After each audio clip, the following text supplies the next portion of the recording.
जैसे ही world war 2 खत्म हुआ 1945 में, तो उस वक्त के दो सुपर पावर अमेरिका और सोवियत यूनियन, ये दोनों देश लग जाते हैं नाजी जर्मनी की मिसाइल टेक्नोलॉजी कब्जा करने में।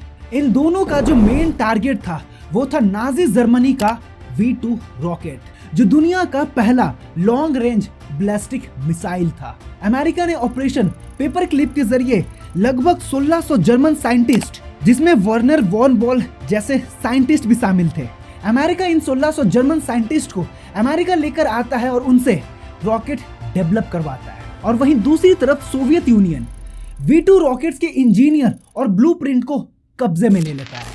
और आप ये कह सकते हो कि इसी के बाद से अमेरिका और सोवियत यूनियन के बीच स्पेस वॉर स्टार्ट हो गया। सोवियत यूनियन साइंटिस्ट को ये समझने में बहुत मुश्किल हो रही थी कि इंसान और जानवर अर्थ के एटमॉस्फेयर के बाहर यानी स्पेस में कैसे जी पाएंगे। जब किसी को स्पेस में भेजा जाएगा तो उसके शरीर पर क्या असर होगा।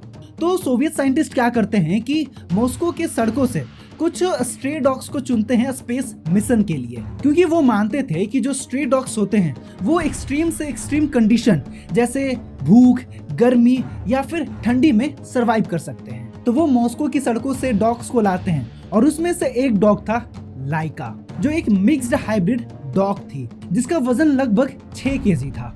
देखिए, जो लाइका थी वो एक फीमेल डॉग थी और फीमेल डॉग इसलिए चुना गया क्योंकि जो फीमेल डॉग्स होती है वो तंग जगहों में काफी अच्छे से रह सकती है। फिर लाइका को लाने के बाद उसे ट्रेनिंग दी जाती है, जैसे स्पेशल सूट और ग्लास हेलमेट पहनकर उसे लंबे समय तक एक ही बॉक्स में रखना। जिस स्पेसक्राफ्ट से उसे भेजा जाना था वैसे ही सेम केज में उसे 20 दिन तक रखा गया। रॉकेट लॉन्च के टाइम जो स्ट्रॉन्ग फोर्स लगता है, जी फोर्स, उसके लिए डॉग्स को सिर्फ स्पेस मिशन के लिए ही नहीं बल्कि लॉन्च के लिए भी तैयार किया गया। तो लाइका को एक ऐसे मशीन में रखा गया जहां पे उसको वैसा ही एक्सपीरियंस होगा। लॉन्च के एक रात पहले डॉक्टर यजडस्की एक्स्ट्रा टाइम स्पेंड करते हैं लाइका के साथ, क्योंकि डॉक्टर जानते थे कि ये लास्ट मीट है। और 31 अक्टूबर 1957 को लाइका को सैटेलाइट कैप्सूल में डाल दिया गया। उसे अच्छे तरीके से ग्रूम किया गया। उसकी बॉडी पर अलग अलग तरह के सेंसर्स लगाए गए, जैसे हार्ट को मॉनिटर करने के लिए, ब्रीदिंग को मॉनिटर करने के लिए कुछ इस तरह के सेंसर लगाए गए। 3 नवंबर को कैप्सूल का जो हैच होता है उसको बंद करने से पहले रशियन इंजीनियर ने लाइका के नोज पर किस किया, यात्रा की शुभकामनाएं दी, ये जानते हुए कि वो इस फ्लाइट के बाद जिंदा नहीं बचेगी। देखिए, स्पुतनिक 2 से पहले स्पुतनिक 1 को भेजा गया था और वो पूरी तरह से सक्सेस रहा। जो स्पुतनिक 1 था उसमें कोई जानवर या फिर कोई इंसान नहीं था, वो आर्टिफिशियल सैटेलाइट था। फाइनली 3 नवंबर 1957 को स्पुतनिक 2 लॉन्च हुआ। ये मिशन एक हिस्टोरिकल अचीवमेंट था, लेकिन इसमें कुछ कमियां थी। उस समय स्पेसक्राफ्ट को सेफली धरती पर वापस लाने की कोई टेक्नोलॉजी डेवलप नहीं हुई थी।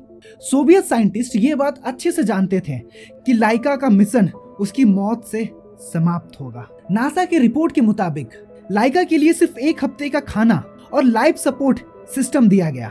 पता है, जब ये मिशन लॉन्च हुआ था तो साइंटिस्ट क्या कहते थे कि लाइका स्पेस में कई दिनों तक जिंदा रही, लेकिन साल 2002 में पता चला कि लॉन्च के सिर्फ कुछ घंटों के बाद ही लाइका मर गई थी। कहा गया कि स्पेसक्राफ्ट का थर्मल कंट्रोल सिस्टम फेल हो गया था, जिसकी वजह से कैबिन का टेम्परेचर बहुत ज्यादा बढ़ गया। शायद ओवरहीट और स्ट्रेस ने मिलकर लाइका की जान ले ली। लाइका का डेथ ट्रेजिक और अवॉइडेबल भी था, क्योंकि सोवियत साइंटिस्ट को पहले से पता था कि लाइका जिंदा नहीं बचेगी। इसके बाद पूरी दुनिया में आउटरीच और डिबेट देखने को मिलता है। मतलब अब प्रोग्रेस और मिशन के लिए अब बेजुबान जानवर के साथ ऐसा करोगे, दिस इज नॉट गुड। तो ये था छोटा सा लाइका की स्टोरी। तो आशा करता हूँ कि वीडियो आपको इन्फॉर्मेटिव लगी हो। तो मिलते हैं अगले वीडियो में एक नए टॉपिक के साथ, और वीडियो देखने के लिए आपका दिल से शुक्रिया।